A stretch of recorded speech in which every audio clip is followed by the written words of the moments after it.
చంద్రబాబు నాయుడు గారి గురించి, వారి రాజకీయ మాయాజాలం గురించి చెబితే చేంతాడంతా, వినడానికి వీధి నాటకం అంతా. ఎందుకంటే ఆయన ఏం చెప్పినా ప్రజలు నమ్మేస్తారు. ఎందుకంటే ఆయన రాజకీయ మాయాజాలం అలాంటిది. ఖజానా ఖాళీగా కనపడుస్తూ ఉంది అని అంటాడు. జనాలు అయ్యో పాపం ఖజానా ఖాళీగా ఉందంట అని నమ్మేస్తారు. జాతిపిత కోసం, సంస్కరణ సభ కోసం కోట్లు ఖర్చు పెట్టినా కూడా నమ్ముతారు.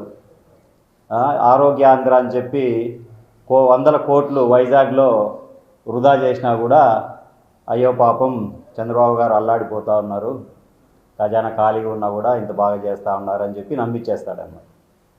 అదే జగన్మోహన్ రెడ్డి గారు పాపం ఋషికొండలో అంత ప్రతిష్టాత్మకమైనటువంటి అద్భుతమైన కట్టడాలు కట్టినా కూడా అది వృధా అని చెప్పి చూపించేస్తారు. అది కూడా జనాలు నమ్మేసేస్తారు. గతంలో ఎన్నికల్లో 2014 ముందు చూసే ఉంటాం. రాష్ట్రం విడిపోయింది, నూతనంగా ఏర్పడే రాష్ట్రానికి నా అనుభవమే ఎంతో ముఖ్యం, అనుభవం ఉంటే నేను ఆంధ్రాని సింగపూర్గా కట్టేస్తానని చెప్పి అప్పుడు నమ్మించేసినాడు. దాని తర్వాత 2023 ఇప్పుడు ఎలక్షన్ ముందు జగన్మోహన్ రెడ్డి అప్పులన్నీ సంక్షేమాన్ని అంతా దాన్ని మాస్క్ చేయడానికి అని చెప్పి ఆయన చేసిన జనరంజక పాలన మాస్క్ చేసేదానికి 14 లక్షల కోట్లు అని చెప్పి అప్పు లేని అప్పును ఈయన సృష్టించినాడు. వాస్తవానికి అక్కడ 3.5 కంటే దాటలేదు అంతకుముందు దాంతో కలిపి కూడా.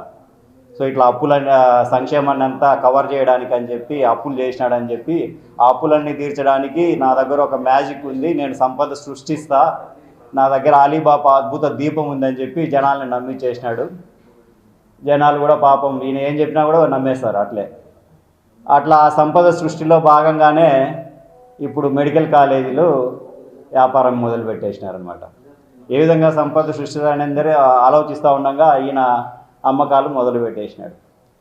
పాపం సంపద సృష్టి ఎంత గొప్పగా ఉందంటే ఆంధ్ర రాష్ట్రం దిశ మారిపోయేంత విధంగా మన సంపద సృష్టి జరుగుతూ ఉంది. ఇప్పుడు ఆఫ్టర్ ఆల్ మనం గవర్నమెంట్ తరపు నుంచి ఏమిస్తాడమ్మా అంటే ఒక ల్యాండు, హాస్పిటల్గా మెడికల్ కాలేజీ కట్టడానికి ఒక 50 నుంచి 100 ఎకరాలు ఏరియాను బట్టి ల్యాండు, అంటే ఒక 500 కోట్లు ఒక కాలేజీకి కట్టడానికి ఒక 500 కోట్లు. ఆఫ్టర్ ఆల్ 500 కోట్లే మనం ఇచ్చేది గవర్నమెంట్ తరపు నుంచి.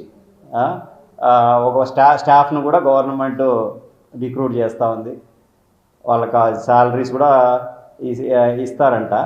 మనం గవర్నమెంట్ తరపు నుంచి ప్రొవైడ్ చేసేది అంతే, ఆఫ్టర్ ఆల్ అంతకుమించి ఏం ప్రొవైడ్ చేయట్లేదు. కానీ చంద్రబాబు గారు దాని నుంచి ఎంత సంపద సృష్టిస్తారంటే ఎకరాకు 90 రూపాయలు, సంవత్సరానికి ఎకరాకు 90 రూపాయలు సంపాదిస్తున్నాడు, 99 రూపాయలు. అట్లా 33 సంవత్సరాలకు లెక్కన వేసుకుంటే దాదాపు ఒక మెడికల్ కాలేజీకు 8,000 నుంచి 10,000 రూపాయల లెక్కన ఒక సంవత్సరానికి 8,000 రూపాయలు సంపాదించి పెడుతున్నాడు. ఈ 8,000 రూపాయలు లెక్క పెట్టడానికి మనం మెషిన్లు యానించి తెచ్చుకోవాలనో తెలియదు. మరి అంత డబ్బు లెక్క పెట్టాలంటే ఈ 8,000 రూపాయలు ఆంధ్రప్రదేశ్ రాష్ట్రాన్ని దిశ మార్చి పడేస్తాయి. అంటే ఎట్లా అంటే ఇప్పుడు రూపాయి విలువ డాలర్తో పోల్చుకుంటే ఈరోజు 91 రూపాయి వచ్చింది. ఈ 8,000 రావడంతో మన రూపాయి విలువ ఎట్లా పెరిగిపోతుంది అంటే దెబ్బకు ఆ డాలర్ విలువ పడిపోయి ₹1 విలువ $100 వచ్చేస్తాయి. అంత సంపద సృష్టి అనమాట ఇది.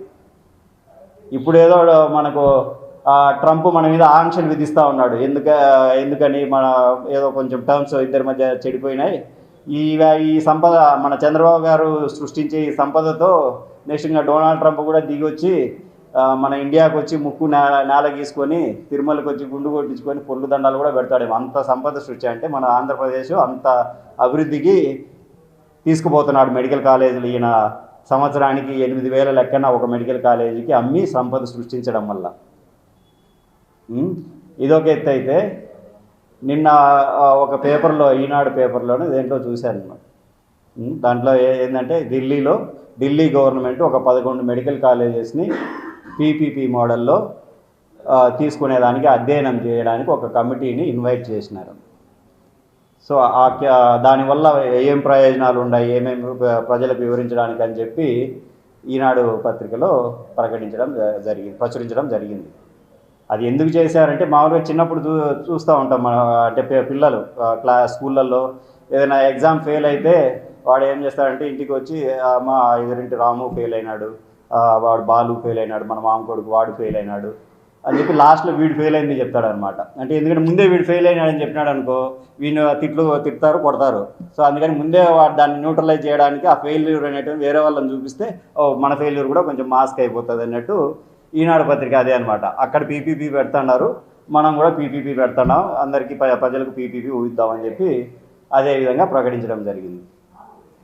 ఈ పీపీపీ అనేది ఈ ఢిల్లీలో ఆంధ్రాలో కాదు, అప్పుడు 2021-22లో మోడీ గారు మొత్తం దేశవ్యాప్తంగా పీపీపీ మోడల్ను పెట్టండి, మెడికల్ కాలేజ్ని మెడికల్ కాలేజ్ని ఎక్కువగా నెంబర్ పెంచండి అని చెప్పి ఆ రోజే చెప్తే జగన్మోహన్ రెడ్డి గారు ఆ పీపీపీ మోడల్ వల్ల నష్టం తప్ప ప్రజలకు ఎలాంటి ఉపయోగం లేదు అని చెప్పి ఆ పీపీపీ మోడల్ వద్దు, రాష్ట్రం మీద అధిక ఖర్చు వచ్చినా కూడా మేమే భరిస్తాం, ప్రజలకు ఆరోగ్యం ఉచితంగా ఇవ్వడమే ప్రభుత్వ బాధ్యత అని చెప్పి పీపీపీ మోడల్ని తిరస్కరించి 17 మెడికల్ కాలేజీలను గవర్నమెంట్ ఆధీనంలో నిర్మాణం ఏర్పాటు చేయడం జరిగింది. దాంట్లో 10 కాలేజీలు ఆల్రెడీ పూర్తి చేయడం జరిగింది, ఇంకా 7 కాలేజీలు ఒక 2 సంవత్సరాల్లోనే అన్నీ కట్టడం జరిగింది. ఇది 10 మెడికల్ కాలేజీలు. ఇప్పుడు వీళ్ళు ఏం చెప్తున్నారు, స్టార్టింగ్ ఏదో ఇప్పుడు మొన్న ఫస్ట్ స్టార్టింగ్ అంటే ఈ మెడికల్ కాలేజీలను పీపీపీ పద్ధతిలో కన్వర్ట్ చేయడానికి ముందు ఏ విధంగా స్టార్ట్ చేసినారు. ఇప్పుడు సపోజ్ ఒక కుక్కను కొట్టాలంటే దానికి పిచ్చి ఉందని చెప్పి చూపించాలా. సో వీళ్ళు ఏం చేసినారు, అక్కడ కాలేజే లేదు, బిల్డింగే లేదు, కట్టడం లేదు అని చెప్పి మొదలుపెట్టినారు. అది మా వాళ్ళు మా పార్టీ ప్రతి ఒక్కరు సైనికుల్లా తయారై ప్రతి ఏరియాలో ఉన్న కాలేజ్ దగ్గరికి వెళ్ళి ఫోటోలు వీడియోలు పెడితే అప్పుడు ప్రజలకు ఓహో ఇంత బ్రహ్మాండంగా కట్టడాలు ఉన్నా కూడా అని తెలిసి వచ్చింది. మళ్ళీ దాని తర్వాత వీళ్ళు టీడీపీ వాళ్ళు ఏం చేసినారు, అంత ఆర్థిక వ్యయం చాలా ఖర్చు అవుతుంది, గవర్నమెంట్ మీద భారం ఎక్కువ అవుతుంది, అంత భరించడం కష్టం అని చెప్పి మళ్ళీ మొదలుపెట్టినారనమాట. అంటే వీళ్ళు ఏదో అమ్మాలంటే ఏదో ఒక కుంటి సాగు చూపించాలా ప్రజలకు చూపించి కుంటి సాగు చూపించి దాన్ని అమ్మేయాలా అనే ప్రయత్నంతోనే చూస్తూ ఉన్నారు. సపోజ్ ఇప్పుడు ఒక మందులు అమ్ముకోవాలంటే రోగం ఉందని చూపించాలా. సో వీళ్ళు కూడా ఏంటంటే మెడికల్ కాలేజీని అమ్మాలంటే ఏదో ఒక వైఫల్యం ఉందని చూపించాలి. అదే ప్రయత్నంలో సాగుతూ ఉంది మొదటి నుంచి. కావాలనే దాన్ని ఇప్పుడు జగన్మోహన్ రెడ్డి గారు దాదాపు 10 మెడికల్ కాలేజీలు పూర్తి చేయడం జరిగింది 2 సంవత్సరాల్లోనే. ఇప్పుడు 18 నెలలు పూర్తి అయింది, మిగతా 7 కాలేజీలు పూర్తి చేయలేరా అనుకుంటే? మనసుంటే మార్గం ఉంటుంది. ఏదో చేయకూడదు అని చెప్పి తప్ప వాళ్ళ మనసులో చేయకూడదనే ఉద్దేశం ఉంది కాబట్టే దాన్ని పూర్తి చేయడంలే. పాపం రాష్ట్రంలోనే పేదరికం ఉంది కదా, వాళ్ళ అత్యంత పేదరికమైనటువంటి దారిద్ర్య దిగువన ఉన్నటువంటి నా మంత్రి నారాయణ గారు, ఆయన సీఎం రమేష్ గారు, సుజనా చౌదరి గారు, ఇంత పేదవాళ్లకు ఉపాధి కల్పించడానికి కోసం ఈ మెడికల్ కాలేజీలు ఇస్తారనుకోండి, మీరు చేసుకోపోండి, మీ దారిద్ర్యం నుంచి బయటపడండి అని చెప్పి వాళ్లకు మెడికల్ కాలేజెస్ని కట్టబెట్టేదానికి. ప్రజలు అంటారు, ప్రజలకే ముందులే బ్రహ్మాండంగా ఉన్నారు ప్రజలు. టన్ను అరటికాయలు వచ్చేసి 100 రూపాయలకి అమ్ముకొని బాగుపడుతున్నారు. టమాటాలు 100 కేజీలను 100 రూపాయలకి అమ్మి బ్రహ్మాండంగా జీవిస్తున్నారు. ఉల్లి అదేవిధంగా బాగా అమ్ముకొని పాపం వాళ్ళ డబ్బులు జోబులు నిండిపోయి ఫ్రీగా తీసుకోకపోండి అని చెప్పి రోడ్ల మీద కూడా పడేసినారు టమాటాలు, అరటికాయలు ఇవన్నీ.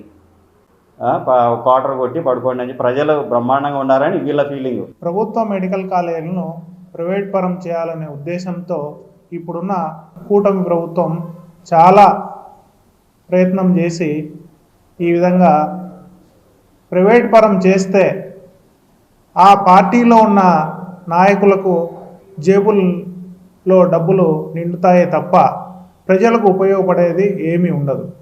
చెప్పాలంటే 2019 నుంచి 24 లోపల మన జగన్ గారు దాదాపు 17 గవర్నమెంట్ మెడికల్ కాలేజీలు తీసుకొచ్చి 10 పూర్తి చేయడం జరిగింది. మిగతాయి కూడా ఇన్ఫ్రాస్ట్రక్చర్ కాకుండా బిల్డింగ్స్ కూడా కంప్లీట్ కావడం జరిగింది. దీంట్లో భాగంగా ఈ 10 మెడికల్ కాలేజీల్లో ఒక 6 మెడికల్ కాలేజీలు ఈ మధ్యకాలంలోనే 2 సంవత్సరాలు దిగ్విజయంగా పూర్తి చేసుకోవడం జరిగింది. కొంతమంది కూటమి నాయకులు చెప్తా ఉన్నారు, మెడికల్ కాలేజ్ అంటే ఫస్టే అన్ని బిల్డింగ్స్ రావాలి, ఇన్ఫ్రాస్ట్రక్చర్ రావాలి అని చెప్తా ఉంటారు. కానీ వాస్తవానికి ఫస్ట్ బ్యాచ్ స్టార్ట్ అయిన తర్వాత నెక్స్ట్ ఇయర్లీ అక్కడ హాస్పిటల్కు అనుగుణంగా పర్మిషన్ రావడం, ఆ బ్యాచ్ బయటికి వెళ్ళేసరికి 5 సంవత్సరాల్లో మొత్తం ఇన్ఫ్రాస్ట్రక్చర్ అనేది వచ్చి అప్పుడు కాలేజ్ డెవలప్ కావడం జరుగుతూ ఉంటుంది యూజువల్గా. కానీ వీళ్ళు దానికి భిన్నంగా ఫస్ట్ నుంచే దీనికి హాస్పిటల్ లేదు అని కుంటి సాకులు చెప్పడం జరుగుతూ ఉంది. అలాగే ముందు చూసుకుంటే మీరు 1999 నుంచి 2004 వరకు దాదాపు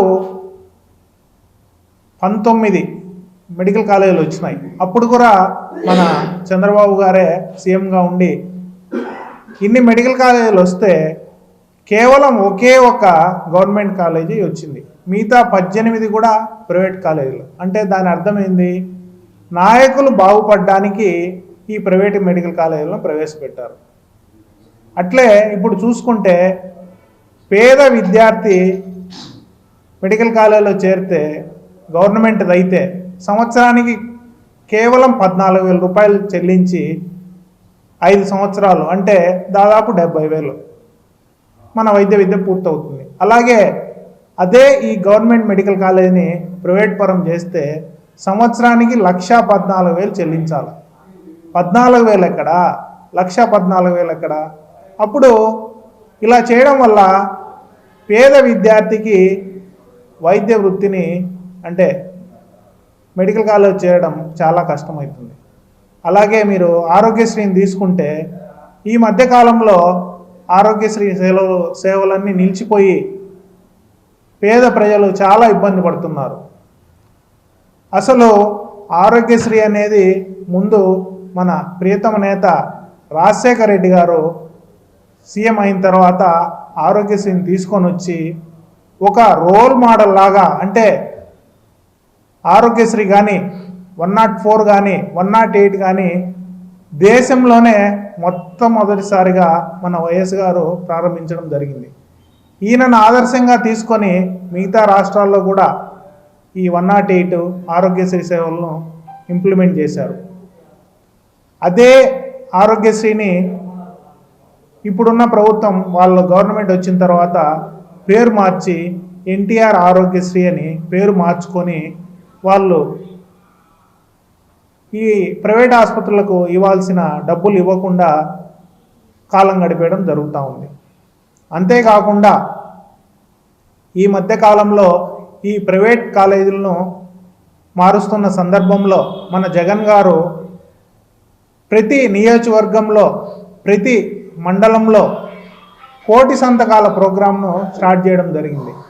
దీనికి అనూహ్యమైన స్పందన వచ్చి పార్టీలకు అతీతంగా ప్రజలంతా వచ్చి సంతకాలు చేశారు. దాంట్లో భాగంగానే మొన్న సోమవారం నాడు మన కడప జిల్లా హెడ్ క్వార్టర్ నుంచి తాడేపల్లికి ఈ 1,000,000 సంతకాల పుస్తకాలను పంపించడం జరిగింది. ఈ పుస్తకాలన్నింటినీ మన జగన్ గారి ఆధ్వర్యంలో రేపు 18వ తేదీ గవర్నర్ గారికి అందజేయడం జరుగుతూ ఉంది. మీరంతా ఒకటే గుర్తుపెట్టుకోవాలి, పేద విద్యార్థి మెడిసిన్ చదవాలంటే గవర్నమెంట్ కాలేజ్ అనేది చాలా ఉపయోగపడుతుంది.